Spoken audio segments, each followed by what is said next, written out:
welcome back to The Explainer. So, let's talk about something that's at the heart of, well, almost every economic debate. What happens when a government decides a market price isn't fair and steps in to change it?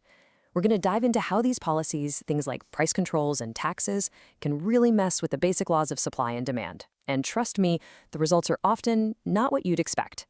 Getting a handle on this is absolutely key to understanding how the economy actually works, not just how we think it should. Okay, here's how we're going to break this down. First, we'll set the stage, markets versus government policies. Then we'll get into the nitty-gritty of price ceilings and price floors. After that, we'll tackle taxes and figure out who really pays them. Then we'll zoom in on elasticity and the tax burden.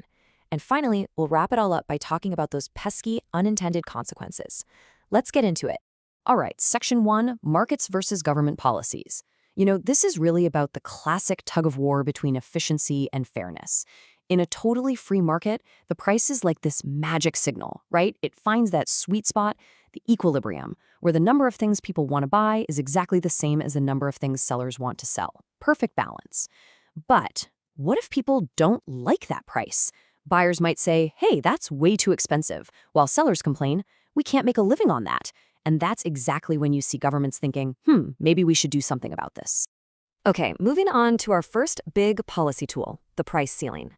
This is what happens when the government puts a legal cap on how high a price can go. Think of it as a maximum price. Usually, the whole idea is to help out buyers by making sure things don't get too expensive. Now, here's the first thing you absolutely have to get straight. Not all price ceilings actually do anything.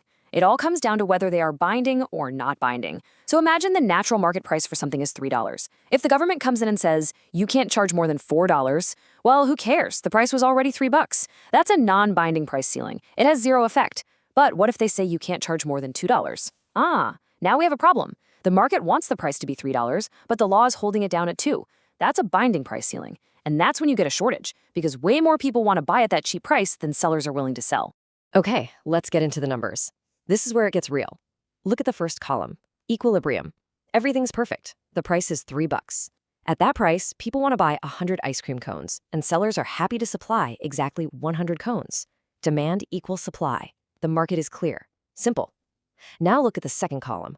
The government imposes a binding ceiling of $2. Let's trace what happens. At this new, lower price, what do you think buyers do? They want more, of course. The quantity demanded shoots up to 125. But what about the sellers? At only $2 a pop, they're not so eager. Their quantity supply drops all the way down to 75. So you've got 125 people in line, but only 75 cones available. You do the math. 125 minus 75, that's a shortage of 50 cones. The government's policy, meant to help, has literally created scarcity out of thin air. So you might be thinking, okay, that makes sense for ice cream. But what about the real world? Well, this exact thing has happened, and with much bigger consequences. Let's look at one of the most famous case studies ever, the insane gas lines in the US back in the 1970s. So how did this nightmare happen? Let's walk through it. First, for a while, the US actually had a price ceiling on gas, but nobody noticed because it was non-binding. The market price was lower anyway. Then, step 2, bam, the shock. OPEC suddenly slashed the supply of crude oil. Graphically, this means the whole supply curve for gasoline shifted way to the left. Now, in a normal market, the price would just go up to find a new balance, but it couldn't. And this is step 3, the critical part. The new natural market price was now higher than that old, forgotten price ceiling. Suddenly, that ceiling became very, very binding. And the result? Step 4, the price was legally stuck below where it needed to be. And that's what created the massive shortage and those crazy long lines at the pump that you see in old pictures. It wasn't just OPEC. It was the price control that turned a problem into a crisis. The same logic for gasoline applies perfectly to another super controversial price ceiling, rent control. Now, the goal is obviously to make housing affordable, right? But its effects can be so damaging that it led one economist, Assar Lindberg, to say this: rent control is the best way to destroy a city, other than bombing. Wow, that's a strong statement. Let's see why he'd say that. So what's behind that explosive quote? It all boils down to the difference between the short run and the long run. See, in the short run, right after rent control starts, things don't seem so bad. The number of apartments is basically fixed. You can't just snap your fingers and build more. We call this inelastic supply.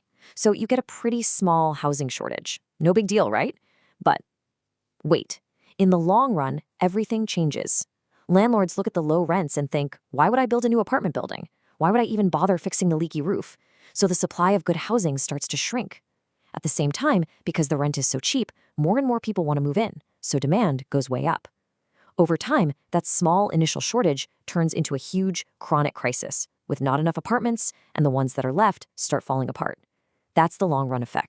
And just so you know, this isn't some fringe idea.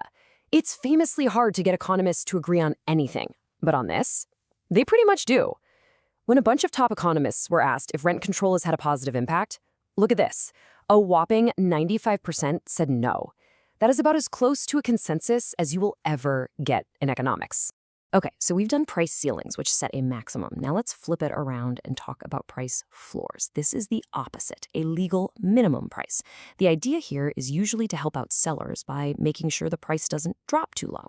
So if a binding ceiling causes a shortage, it makes sense that a binding floor, one set above the natural market price, is going to cause a surplus. Let's check the numbers. Our equilibrium is still $3, where 100 cones are demanded and 100 are supplied.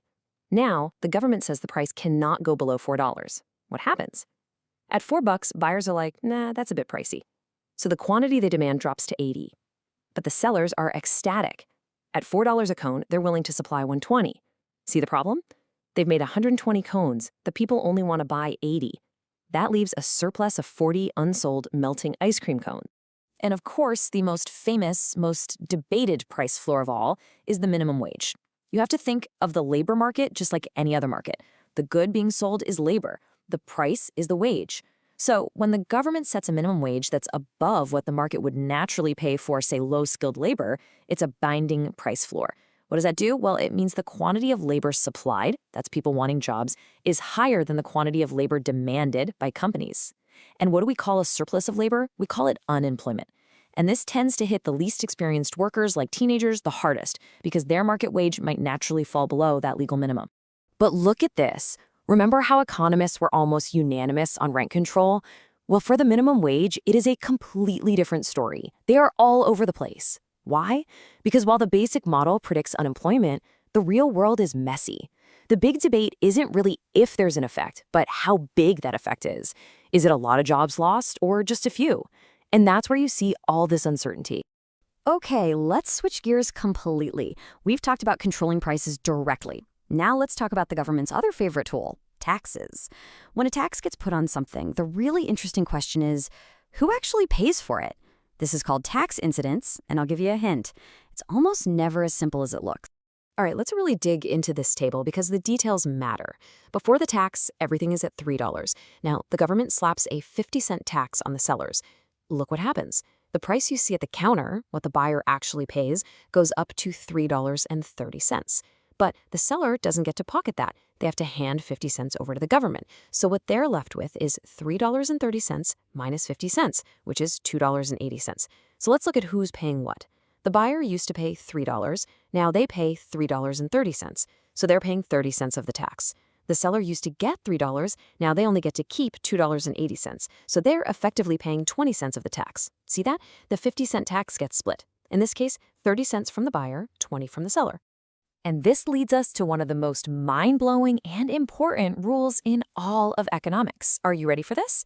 It does not matter who the government says has to pay the tax. I'll say it again. It makes no difference if the law says the buyer pays or the seller pays. The economic result, who actually ends up poorer, will be exactly the same. The tax just creates a wedge, and how that wedge gets split is all about the market, not about the law. So, if the law doesn't decide who pays, what does? Well, it all comes down to a single powerful concept: elasticity. This right here is the golden rule of tax incidence. If you remember one thing, make it this. The tax burden falls more heavily on the side of the market that is less elastic. What does that mean? Well, elasticity is just a fancy word for how flexible you are. The more inelastic you are, the less flexible you are. You have fewer choices, fewer alternatives. Think of it like this. The tax is a burden, and the side of the market that can't run away from it gets stuck carrying it. The less elastic side has no escape route. This makes it crystal clear. Scenario 1, a tax on medicine. Who's less elastic? The buyer, right? If you need life-saving medicine, you're going to buy it. You have no escape route. So the buyers end up paying almost the entire tax. Now, scenario 2, a tax on luxury yachts. Who's less elastic here? It's not the rich buyer. They are very elastic. If yachts get too expensive, they can just buy a private jet or a fancy car instead. They have tons of escape routes. The people who are stuck, the inelastic side, are the workers and companies that build the yachts. They can't just start building something else tomorrow. They have no easy escape. So who pays the tax? The sellers do. And just like the gas lines, this isn't just theory. This yacht example actually happened.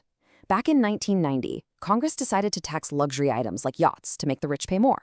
It sounded like a great idea at the time. But you know what happened next? The policy completely backfired, and it was all because of elasticity. The wealthy buyers, the elastic side, just said no thanks and stopped buying the boats. The tax burden fell right on the people who couldn't escape, the inelastic suppliers, the companies that built the yachts, and more importantly, the middle-class workers they employed. They were the ones who paid the price, losing their jobs. It was such a disaster that the government had to repeal the tax just a few years later. A perfect, painful example of not thinking about who is less elastic. All right, let's wrap this up and connect the dots. We've seen a clear pattern here, right? A price ceiling on rent creates housing shortages. A price floor on wages creates unemployment. A tax on luxury goods hurts the workers who make them. The big lesson is that you can't just ignore the laws of supply and demand. Good intentions are great, but if a policy creates the wrong incentives, it can have disastrous, unintended consequences. At the end of the day, prices aren't just arbitrary numbers. They're signals. They carry information, and they guide how we use all our resources. When a government steps in and messes with those signals, things get distorted.